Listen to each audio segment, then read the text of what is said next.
ole voina number system le equation siap atang answer solve dan tur te kan solve le kan solve le anga chu chau ni lo in an shortcut thren khat po karon tel to anga hei po mi tam takin an shiat lo question and my point answer hi shiat ngal tur thilama wangin hei shiat tur le ania chu wangin hei question atang answer shiat mai tur te po kan solve do ni hei hi kan question number pakhat na turin hei hi karon da to a hei kan solve le anga question som pali som panga borvel anianga hei po mitam takin in log pui hi karingani tuna kan solve chananga if p is 40% less than q if p is 40% less than q anti chuan qi in p kha p chu 40% less 40% atlem jok atia then q is how much percent more than p pi in q hi pi in exact in nge atam jok atia hei question ania if p is 40% less than q 40% less than q an atia wangin q hi za ni ta se q za ni ta se p chu engzani kan ti chuan za atang thil chu chim chu p hi 40% atlem jok chuan 60 ti na ni mai ani ania tuna if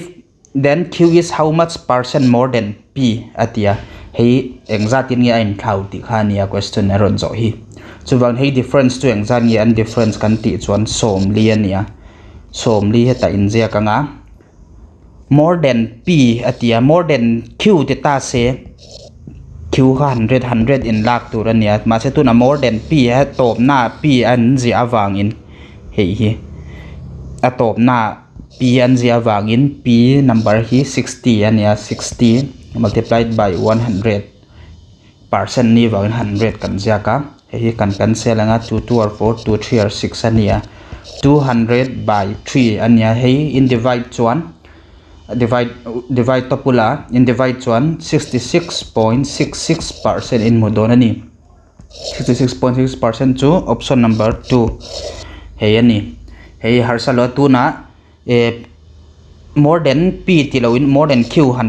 ti ta se then hei kha q number hieta lak tur hei hi difference ania hei hi difference hei hi atop na an man ho q an ti chuan q man tur q number man tur p an ti chuan p number man tur ani next question kan lut nga langa ni china video ma sa pa tiang thil hi kan solve to a hei po tiang thilin video ma sa te po voi khat kan solve to a question pakhat choni wang heta voi khat karon da le hei po voi khat kan solve le anga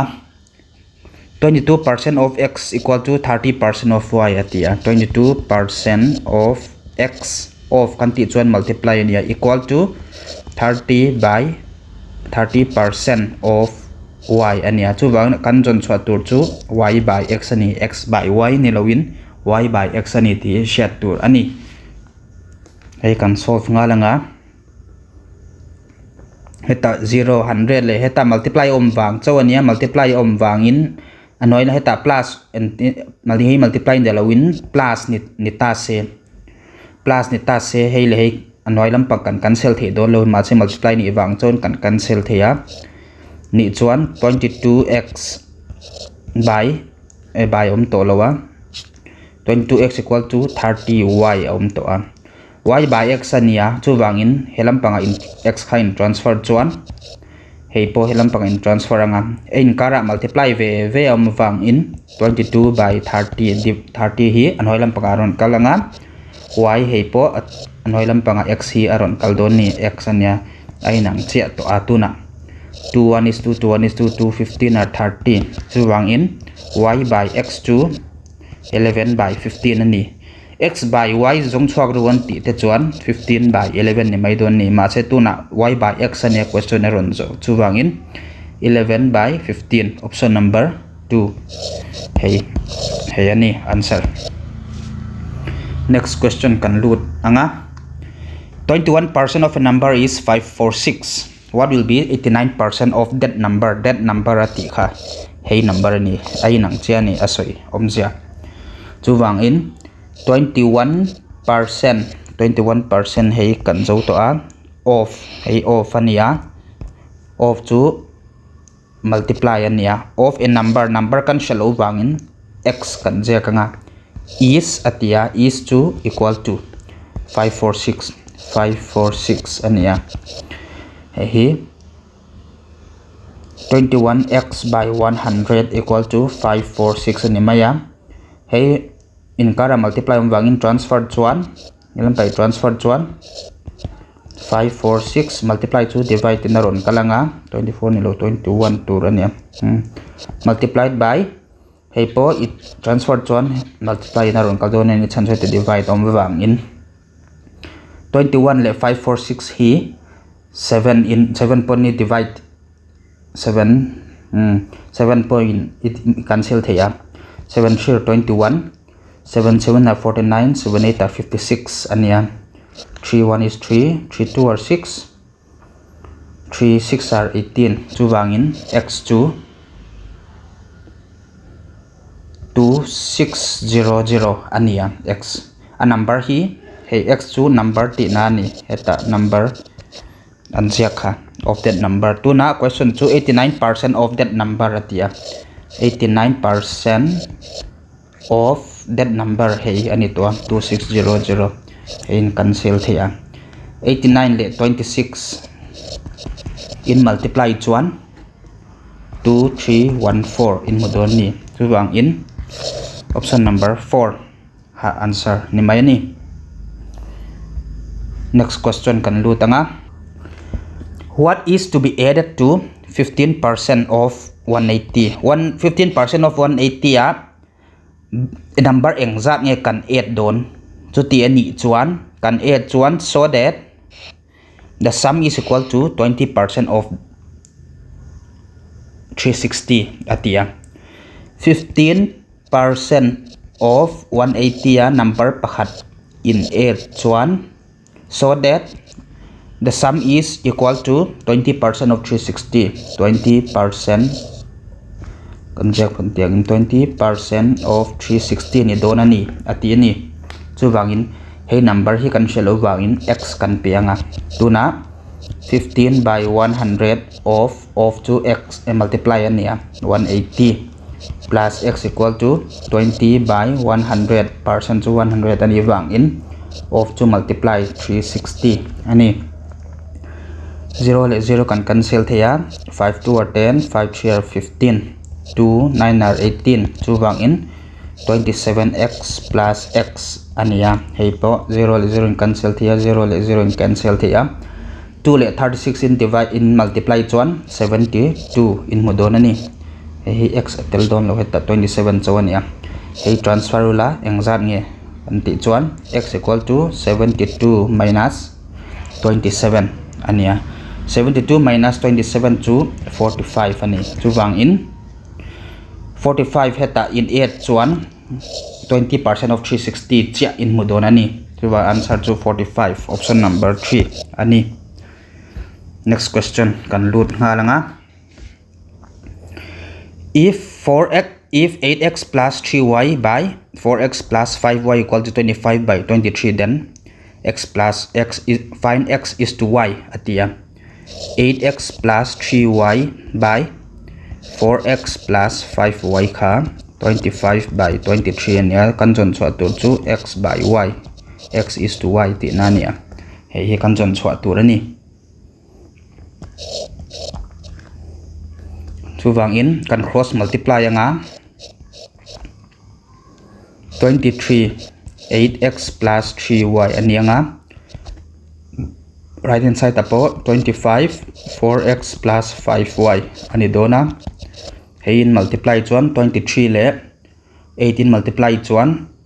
184 in muanga heta x ala wangin x kan ja kanga plus the plus wangin 23 le 3 in multiply chuan 69y in modon ni aipo 25 le 4 in multiply chuan 100x in muanga 25 le 5 in multiply chuan 125x in modon ani tuna x kha helama kan transfer anga 69 poi lampang kan transfer don ai hi y tur ani hei ka ziak suala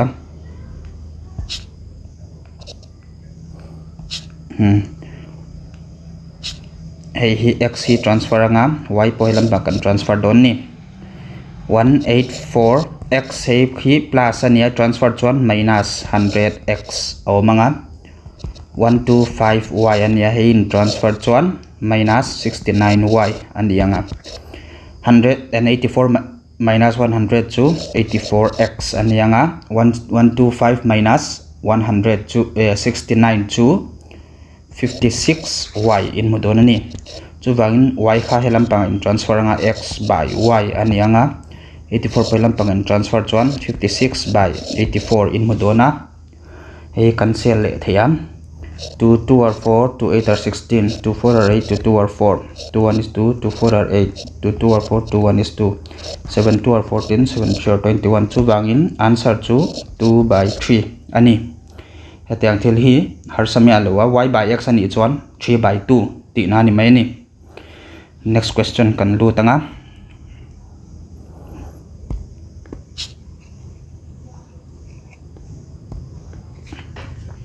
the value of the following expression 150% of 2 multiply ania multiplied by 15 plus 75% 75% ania of 2 multiply by 75 ania hei engzat nge kan solve don ni 0 le 0 cancel theya 5 3 are 15 5 2 are 10 chuwangin 15 3 are 45 by 2 plus 5 1 is 5 5 5 are 25 5 2 are 10 5 4 are 20 5 3 are 15 chuwangin helampang hi 5 3 are 15 7 3 are 21 22 2 2 5 by 4 ania LCM in lak chuan 2 le 4 LCM chu 4 ani chuwangin 4 5 multiplied by hei hi 2 le 4 hei in divide chuan engzani kan ti chuan 4 ania 2 ania chuwangin multiplied by 2 plus 2 2 5 hei chu zia khera ngai lo ma sin sia thiam dun ka zia kania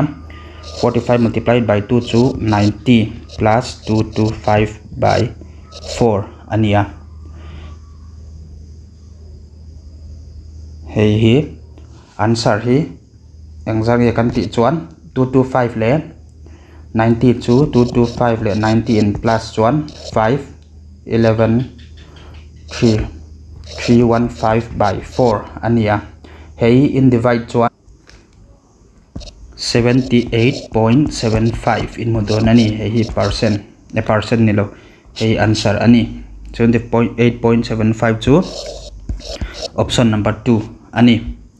tuna next question kan lut anga if a equal to 2b then find the value of a plus b by a minus b atia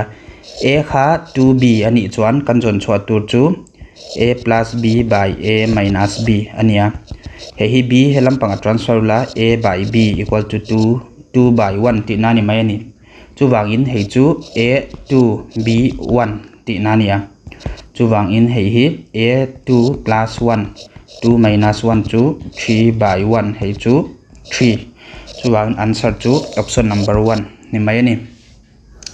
next question kan lut nga langa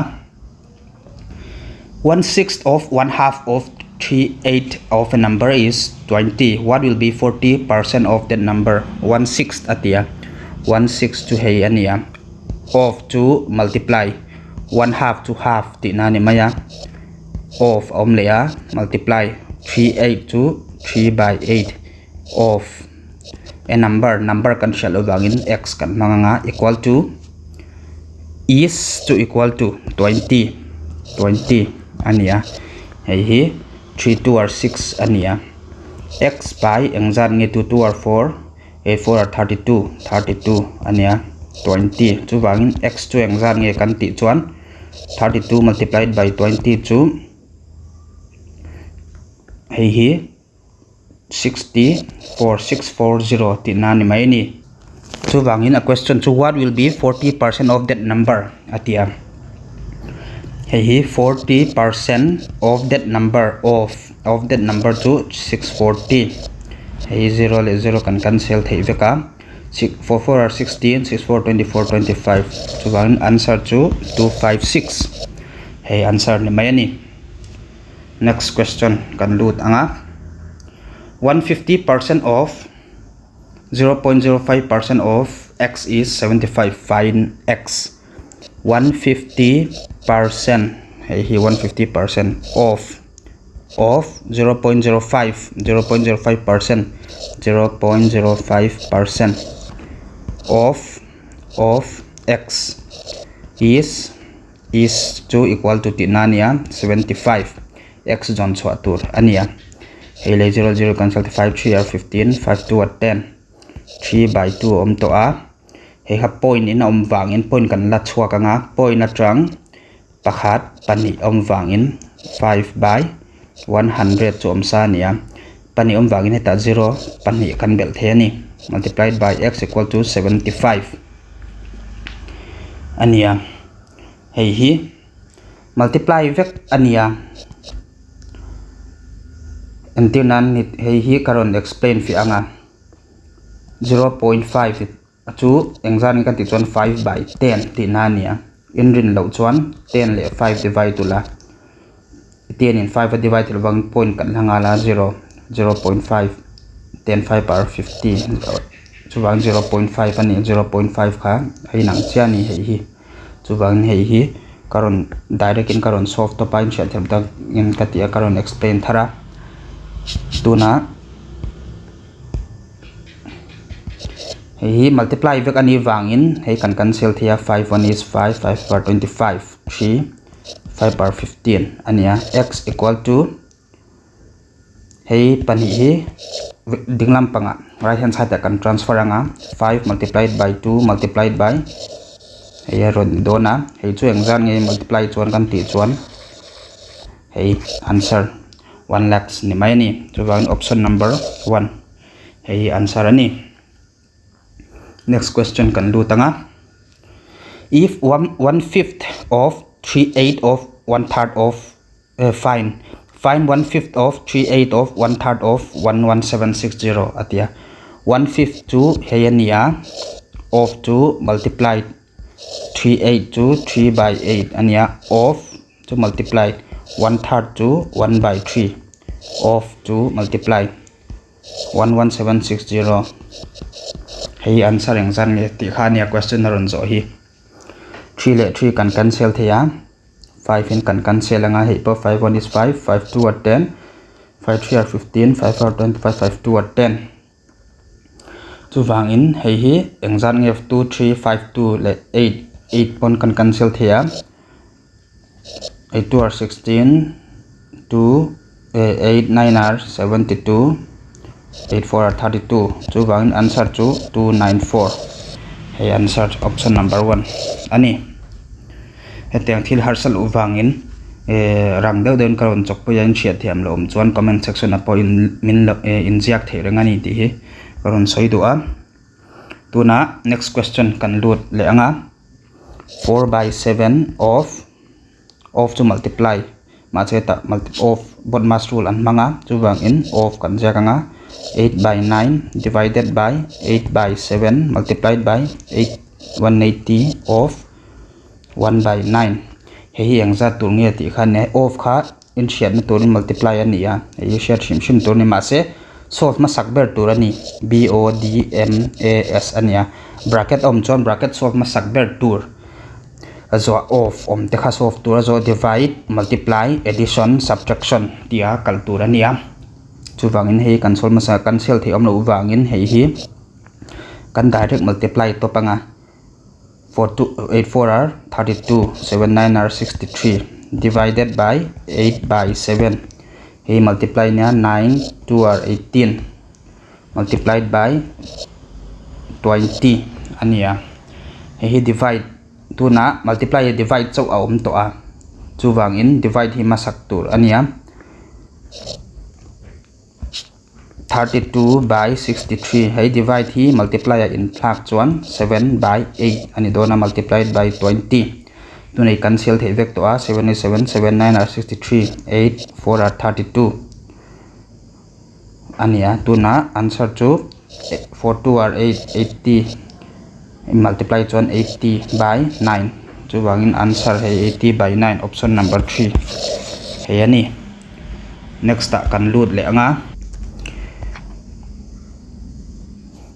the value of 18% of 15% of 25 by 9 of 3800 is atia hey hi 18% of 15% 18% kan ti chuan 18 by 100 of multiply 15% to 15 by 100 of lea multiply 25 by 9 25 by 9 of 3800 3800 he jon chwa tur ni mai ni 0 le 0 kan cancel thea 3 5 are 15 3 3 are 9 3 6 are 18 25 4 are 100 ania 2 2 are 4 2 3 are 6 chu wang in 2 1 is 2 2 9 are 18 noi lampang engmam to lo wangin chunglampang chu 3 le 5 le 19 ania 5 share 15 15 le 19 ania he hi 9 5 by 45 9 is 9 10 11 12 13 le 15 chu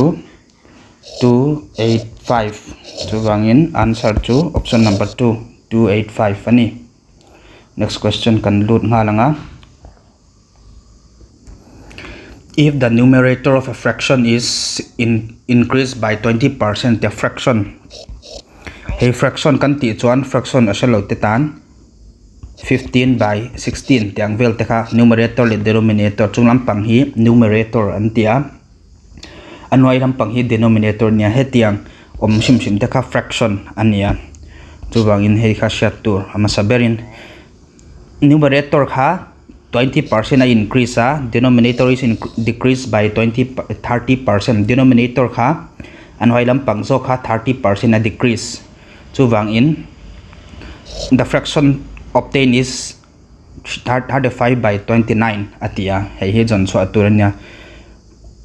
the original fraction hi jon so aturanya original fraction kha kan shell owang in original fraction turin x by y hi kan manganga chuwang in heta numerator le denominator jena tur kan danga x hi numerator ania 20% increase anti chuan 20% increase chuan 120 by 100 ti nania a decrease chuan 30% decrease denominator he kha numerator denominator ania denominator kha y ania he hi 30% decrease kan ti chuan 100 atang thiarula minus 30 to 70 by 100 ania da he a decrease chuan enge soi kha da fraction obtained is 39 by 25 atia the fraction obtained is 39 by 25 atia chuwang hi x le y jon chhuat x by y kha jon chhuat turnya 0 le he kha 0 le 0 100 ka cancel thenia 0 le 0 po cancel thea chuwang in heta 12x by 7y auma 39 by 25 ania hi x le y chau veiram pang kan daang x by y equal to in transfer chuan in kara multiply ma divide in aron kaldona 39 by 25 multiplied by 12 heta divide in anhoilam pang aron kaldaya hi multiply ania anhoilam pang om kha I transfer chuan achunglam pang aron kaldai don ni hi cancel thei om te kan cancel ang a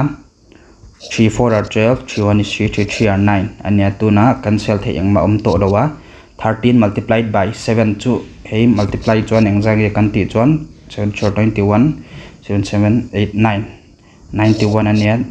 25 le 4 in multiply chuan 100 ania cancel thei to wangin hi answer ni mai ani option number 4 91 by 100 ani kanzo trip to question pathum pali borvel aw manga hey azo nuwa kanzo mai don ni hi shortcut ania hey shortcut hi shiat ngei turani hei in hriat lo chuan thui deuh in solve anga ya chu wangin a question om zia chu hei ania 30 plus root over 30 plus root over 30 plus root over 30 plus tin a kal char charanga infinity infinite antia hei hi akal rengani chu wangin hei hi jon chhuat turani ante topa x x ania heta x omlo boni ma se tiang in find the value of x from this point thaya hetiang chuan answer hi exact tur hi kan ti chuan number a in zom kan ti chuan 2 le 3 a in zoma 4 le 5 a in zoma 10 le 11 a in zoma hetiang te kha share turani a in zom chu wangin a in zoma I multiply chuan 30 ani chu enge kan ti chuan 2 le 3 multiply chuan 6 ania hei hi 6 ani lo 5 le 4 I multiply chuan 20 ania 20 hei po 30 ania chu wan om thei lo an in zom om chun chu enge kan ti chuan 30 ling che chu 6 le 5 5 or 30 ania atam zo hi 6 ania heta in shiat tur chu plus ani chuan hei hi plus vek ani dona hei plus ani chuan adang zong po plus vek ani don minus ani chuan dang zong po minus ani don ani chuwan hetiang tuna question a plus ani wangin plus ani chuan atam zo kha 6 ania answer chu wangin answer chu 6 ni mai ani hei answer ni mai ani entir nan minus ni ta se hei hi plus ni lowin hei plus ni lowin minus ni ta se awain minus vek ni ta se answer chu 65 or 30 ni answer chu 5 hei answer tu ni ma se plus ani wangin hei answer ani eta in shachiang nga 20 ania hei hi minus ania minus vek ani don ni infinity kan tinga tiangin a oma chu wangin hei hi 20 chu enge kan ti chuan 5 le 4 I multiply chuan 20 minus ani wangin answer chu 4 option number 1 question hei answer ni mai ani heta minus le plus auma minus le plus ania hetiang question shim hi hei multiply thei tur number pani multiply thei turin anda a in zom number pani multiply thei turin anda nge don ni ti shiat turania hei ata question te khan ma se hei kan question top na turania hei root over 5 is to root over 5 hetiang akal charanga hei po infinity ania hetiang a ron calcium shim chuan answer tur chu 5 ni mai ani heta an option a plus minus in jak lowanga a in zom multiply char ti na ni mai ni hei multiply char hetiang a om chuan answer tur chu 5 and tir nan 13 hetiang a ron kalta se 13 answer chu 13 ni mai hei shat turani chuwan hei shortcut hi in shat lo chuan thui tok in solve anga yanga ni chinami te po hei po let x equal to t in langa root over 20 minus root over 20 dot in kalanga thui tok x square tin in langa root over x square 20 hetiang in kaldona ma se ho dawa solve thei ani wangin hetiang karon zirtir ngalani hei po ni ve thowa plus le minus om lowa multiply heta in kara multiply ve kan ni chuan hei number hi answer ni ngal mai ni chu wangin hei shiat ngei tur ni hetiang thang voin kan solve thei ani kalome